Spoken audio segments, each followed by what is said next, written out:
Bom dia, torcedor tricolor. Onde o Fluminense vem errando? Com baixo aproveitamento nas conclusões e baixo número de gols preocupa. Erros na defesa também ligam alerta para a sequência do campeonato. Vejam a coletiva e análise do jogo. Boa noite. Cícero, um pouquinho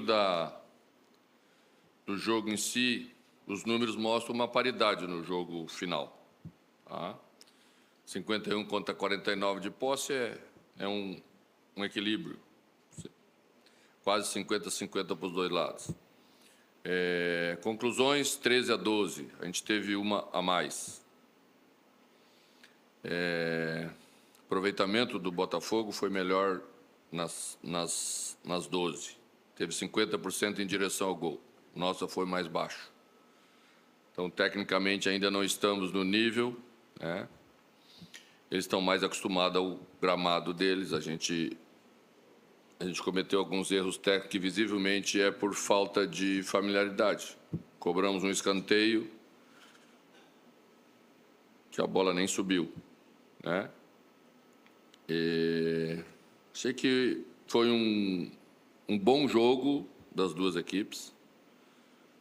O Botafogo usou sua estrutura de time campeão da Libertadores, quase que na sua totalidade, com 2 jogadores a menos, 3. Embora se apresentou depois, taticamente trazia uma ideia muito parecida daquilo que vinha fazendo, então conseguiu manter, executou melhor do que a gente. A gente fez mais força para equilibrar. Mas eu vejo ainda com normalidade aquilo que a gente está fazendo. Hoje a gente optou por 2 jogadores de beirada, porque tinha que baixar um pouco para defender os lados. Não tem jeito. O Botafogo tem qualidade de chegada pelos lados, de construção de jogada que te empurra. E a característica dos jogadores que a gente escolheu foi jogadores que tivessem capacidade para baixar, mas tivessem força para chegar na frente. A gente chegou com o Canóbio, chegou com o Serna. Acho que, tecnicamente, no primeiro tempo, erramos duas, 3 vezes que o cruzamento poderia ter sido executado melhor. Chegamos numa condição boa para fazer a jogada.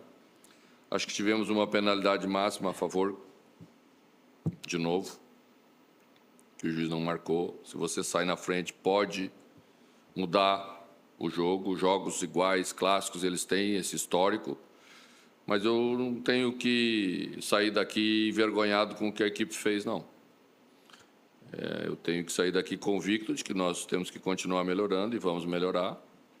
Estamos construindo de novo uma equipe, né? Hoje eu usei áreas por dentro, depois de bastante tempo.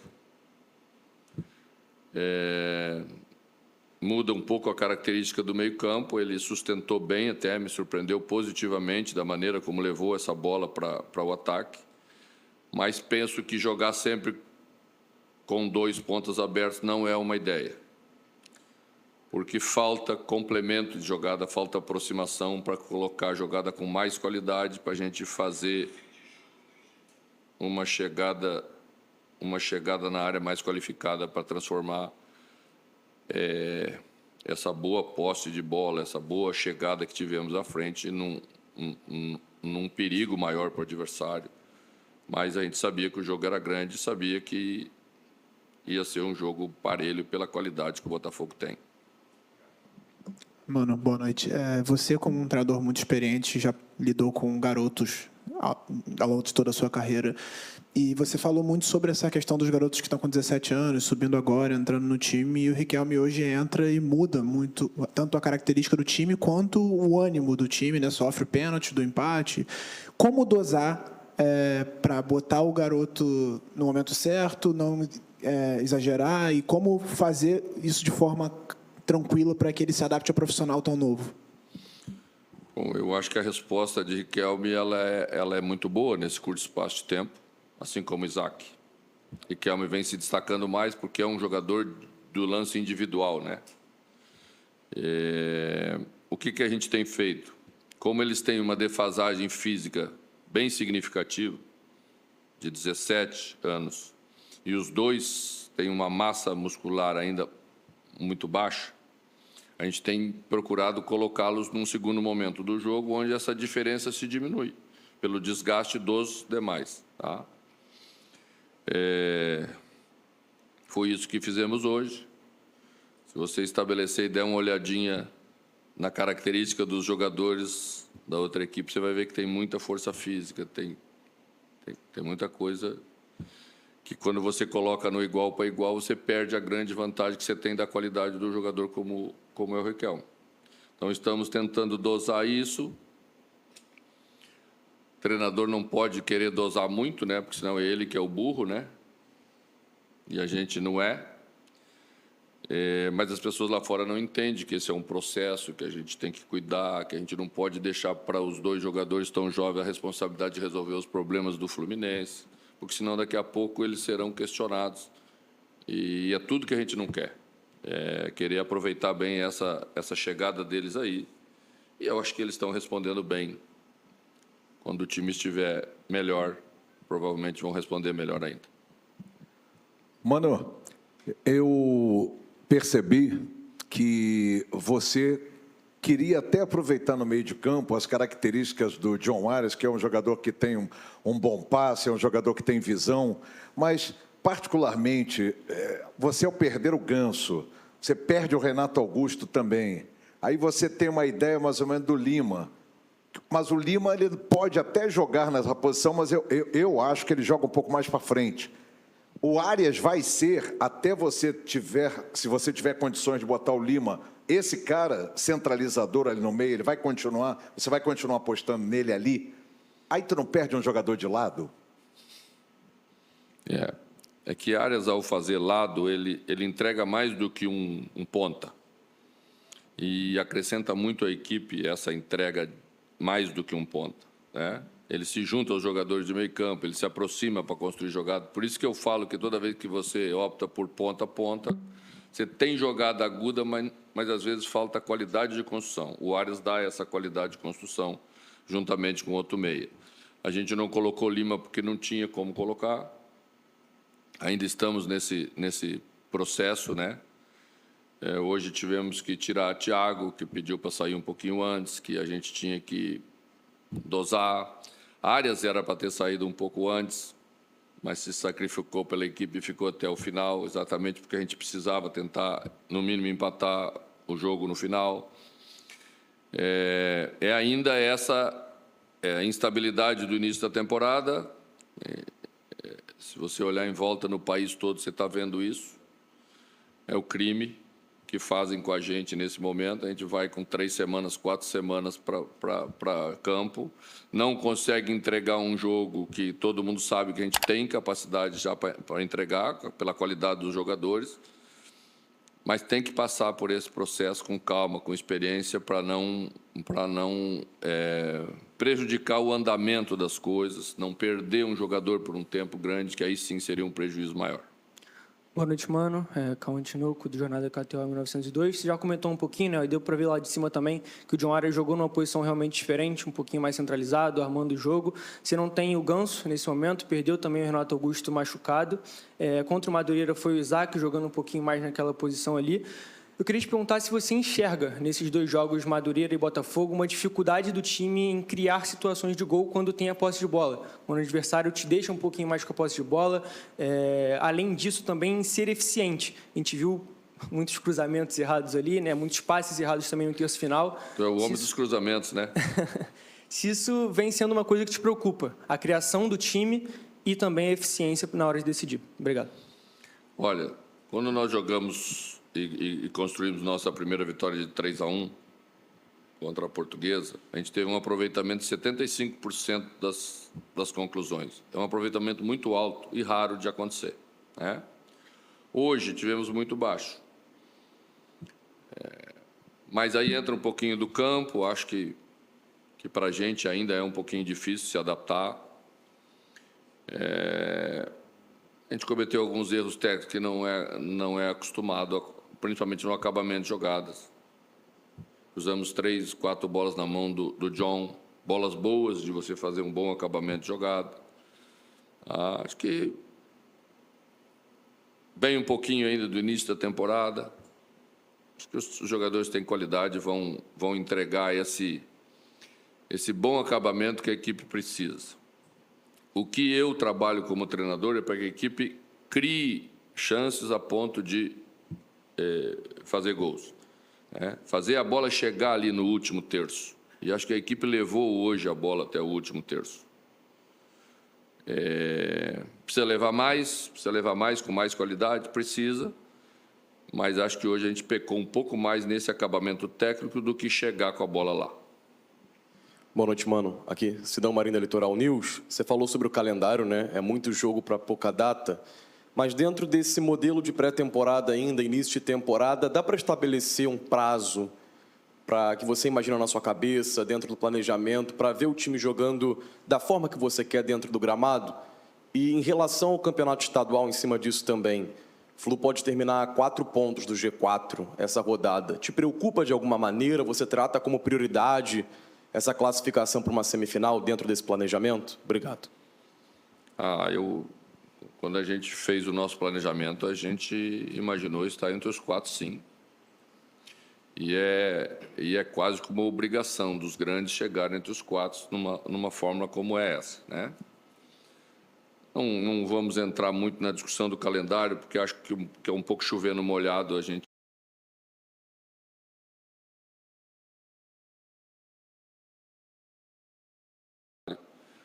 foi que a gente não conseguiu separar um grupo adequado na reta final do Brasileiro do ano passado, pelas nossas emergências, pelos nossos problemas. Porque se tivéssemos saído antes da situação mais crítica, poderíamos ter separado um grupo maior e começado o campeonato com um grupo maior e ter feito uma pontuação maior nas 3 primeiras rodadas, que é o que os outros aí conseguiram fazer um pouquinho. Então, isso a gente não conseguiu fazer tão bem. Mas o restante é estar preparado para ganhar no domingo, vencer, voltar a vencer, fazer a segunda vitória, que é necessário nessa hora. Depois teremos novamente um clássico contra o Vasco, né, em Brasília. Eu acho que esse é o caminho, do começar a dar segurança, aumentar um pouquinho a confiança, fazer as coisas como elas têm que ser feitas. Eu acho que a gente sabe fazer isso, os jogadores também vamos fazer bem. Boa noite, mano. Por aquí. Tengo 2 preguntas. La primera, ¿cómo puede evaluar estas primeras semanas de trabajo de Agustín Canovio con el grupo aquí en Fluminense? Y la segunda, también ligada a Canovio. La temporada anterior, él en Atlético Paranaense se destacó mucho más jugando por el sector derecho del ataque. Y Kevin Serna por el sector izquierdo. Hoy día jugaron a perfiles cambiados, por decirlo de alguna manera. ¿Existe opción en los próximos partidos de que Canovio pueda jugar en la posición quizás donde más cómodo se siente y Serna también, es decir, Canovio a la derecha y Serna en el sector izquierdo? Os 2 jogadores jogam pelo lado. Acho que Serna tem uma experiência de jogar como segundo atacante por dentro, jogou no Aliança de Lima, às vezes junto com o Barcos, que é um centroavante principal. Mas eu já joguei contra Canovio muitas vezes e ele jogando pela esquerda, no Atlético Paranaense. E Serna também joga pelos 2 lados e também já atuou pelo lado esquerdo e já atuou pela direita. Fez os 2 gols do ano passado, gols que foram importantíssimos para a equipe, jogando pela direita. Um contra o Cuiabá e outro contra o Palmeiras. Então, a vida do técnico é tentar compatibilizar todos esses jogadores para que a equipe saia ganhando com os novos acréscimos que chegaram. Hoje tentamos pela primeira vez com os 2 juntos, abertos, né? Não tenho problema nenhum de jogar com Canovio pela direita e também não tenho problema de jogar com Serna pela esquerda. Não acho que o nosso problema esteja aí. Boa noite, mano. João Brandão do Lance. A gente sabe que o Fluminense está passando por um período complicado com algumas contusões. O Renato Augusto vai precisar se submeter a uma cirurgia. O Ganso teve esse problema no coração e a gente não tem certeza exatamente quando volta. Tem que esperar as 4 semanas, depois fazer novos exames e tudo mais. O Fluminense buscou no mercado a contratação do Rony e tudo mais, mas que não deu certo. O Fluminense segue em busca. Como é que está a sua relação com a diretoria em relação a pedido de reforços? Vai precisar de algum reforço para o meio de campo agora, com a lesão do Renato Augusto e com a questão do Ganso? Queria entender um pouquinho mais sobre a questão do mercado do Fluminense. Então, continuamos trabalhando o tempo inteiro. Hoje estava na concentração, olhando os jogadores. Tá?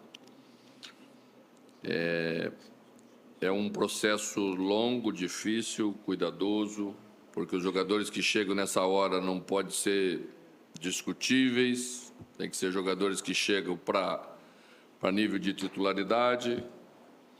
Não é fácil você achar esses jogadores para essas posições mais difíceis ainda, porque são raros.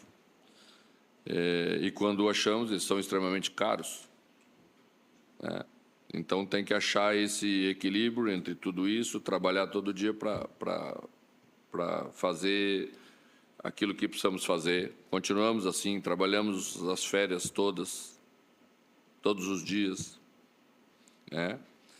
E eu acho que vamos continuar dessa forma, porque prefiro que seja assim. Trabalhar bastante agora para encontrar soluções, para depois podermos ter na equipe jogadores que façam a diferença em momentos importantes como serão os jogos que teremos aí grandes pela frente.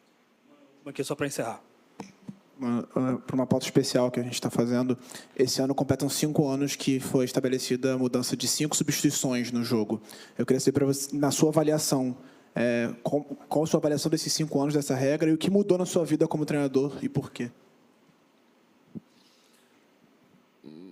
Melhorou a nossa vida, por um lado, e quase que criou uma pressão por outro, né?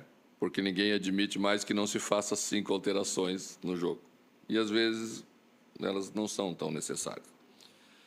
Eu acho elas um pouco demais, acho que deveríamos ter 4 e o goleiro, porque a qualquer momento, se você fizer a 5ª e você perder o teu goleiro, fica um negócio muito feio, né? No alto nível, você botar um jogador de linha para ir defendendo o gol. Então, acho que a posição de goleiro deveria ser sagrada. Então, deveria ser 4 alterações, mais uma para o goleiro, exclusivamente para o goleiro. Por um lado, é bom porque o grupo se mantém mais interessado, porque você usa mais jogadores. Mais ou menos na mesma proporção. O que mudou, aumentar o número de jogadores no banco. Antes você levava só 5. E todo jogador que não é relacionado por jogo, ele se sente muito excluído. É sempre uma relação de desgaste maior. Isso ajudou um pouco mais. Mas acho que as alterações também poderiam ser uma a menos e deixar uma para o goleiro. Obrigado, Mano. Obrigado a todos. Boa noite. Um abraço, senhores. Boa noite. A gente viu isso nessa derrota por 2-1 para o Botafogo, lá no estádio Newton Santos, 7ª derrota seguida para o rival, como a gente já falou aqui. Uma atuação do Fluminense que, em muitos momentos, parecia que o Fluminense era o time que estava voltando a jogar ontem, né, e não o Botafogo. Como o Cauê falou, a parte física do Botafogo, enquanto ele teve gás, foi superior à do Fluminense. O Fluminense sai atrás no placar, numa jogada em que erra ali um bote, né, erra uma pressão alta, dá muito espaço, e o Botafogo consegue sair na cara do Fábio, e no rebote o Igor Jesus faz 1-0. O Botafogo começa a cansar, e aí o Fluminense chega ao gol de empate num pênalti sofrido pelo Riquelme, 1-1. E quando parecia que o Fluminense ia conseguir a virada, estamos vendo aí agora os melhores momentos no YouTube, quem acompanha ao vivo, quando o Fluminense parecia que poderia conseguir a virada, estava chegando bem, acertou a trave com o Hércules, um erro primário do Thiago Santos, uma bola que estava ali sem perigo, indo para a linha de fundo, com Fuentes na marcação do jogador do Botafogo, e o Thiago Santos se precipita, comete o pênalti, e o Botafogo vence por 2-1, Cauê. Um erro crucial, né, do Thiago Santos, acaba determinando uma derrota que foi justa. O Botafogo fez uma boa partida, mas quando o Fluminense parecia que poderia conseguir um resultado melhor, parecia que poderia conseguir a vitória, porque estava chegando, o Botafogo estava cansado, o Botafogo ia começar a substituir os jogadores principais, até por conta da Supercopa no domingo, o Thiago Santos comete um erro e acaba dando a vitória para o rival, né? O erro do Thiago Santos é um erro ridículo. Já tinha ido mal no primeiro gol, né? Tomou a bola longa ali nas costas, não conseguiu acompanhar. Mas o pênalti é um pênalti completamente desnecessário. Se tem um pênalti infantil desnecessário, é esse do Thiago Santos. E um jogador experiente já, né? Se fosse um garoto tipo esquerdinha, que abriu o braço e fez o pênalti lá contra o Grêmio na Libertadores. Ah, é moleque, é novo ainda, abriu o braço. Pô, o Thiago Santos é experiente, fazer um pênalti desse. Uma atuação muito ruim do Thiago Santos e de muitos outros jogadores, né? Thiago Santos, especificamente falando, por causa desse pênalti, foi determinante para a derrota. Eu queria falar muito sobre o que o Marcelo falou, sabe? Acho que faltou muito talento pro Fluminense também. Além de parte física, que está no início do ano, o Mano tentou botar um time para competir em intensidade, em marcação, em velocidade com o Botafogo, mas não deu certo. Eu acho que a tentativa Cerne-Canóbio, cada um numa ponta, você vai ter 2 jogadores que são 2 pontas marcadores, né? Pontas táticos. Mas são pontas que vão errar o cruzamento, vão errar o passe final. E o Mano fala muito sobre isso, que o Fluminense é início de temporada, então errou cruzamento, errou passe, faltou acabamento. O Mano usou essa palavra na coletiva. Mas quando você escala o Cerne e o Canóbio juntos, vai faltar esse acabamento para você. Porque não são jogadores que o forte deles é esse acabamento, é esse passe final, é o cruzamento perfeito. Então isso vai acontecer. E eu não gosto apesar do Arias não ter jogado mal, ter sido um dos poucos que para mim se salvaram no jogo, eu não gosto do Arias por dentro, porque o Arias é muito bom, é um dos melhores jogadores do país, atuando sempre pela direita, podendo flutuar com liberdade e tudo. Então acho que todo time que for armado vai ter que ser armado de acordo com o Arias, tendo o Arias pela direita, que é onde ele rende melhor, é onde ele vai criar mais, onde ele vai criar chances de gol. Ele se entende bem ali com o Samuel Xavier, por exemplo. Ele já deu 1000 assistências pro Cano por ali, depois pro Cauã, vários gols saindo dali. Então eu não mexeria na posição do Arias, não traria o Arias por dentro. Tá com o problema que não tem o Ganso, não pode escalar, mas eu acho que a solução não é o Arias por dentro e 2 pontas táticos, marcadores, mas que tem extrema dificuldade em criar, em fazer gol, em dar assistência. Agradeço o carinho e atenção de vocês hoje. Aproveitem e curta, se inscreva e ativem o sininho para receber as notificações. Sua presença é muito importante para nós e continuar promovendo as notícias diárias sobre o nosso clube, o Fluminense. Até a próxima. Abraço a todos e até logo.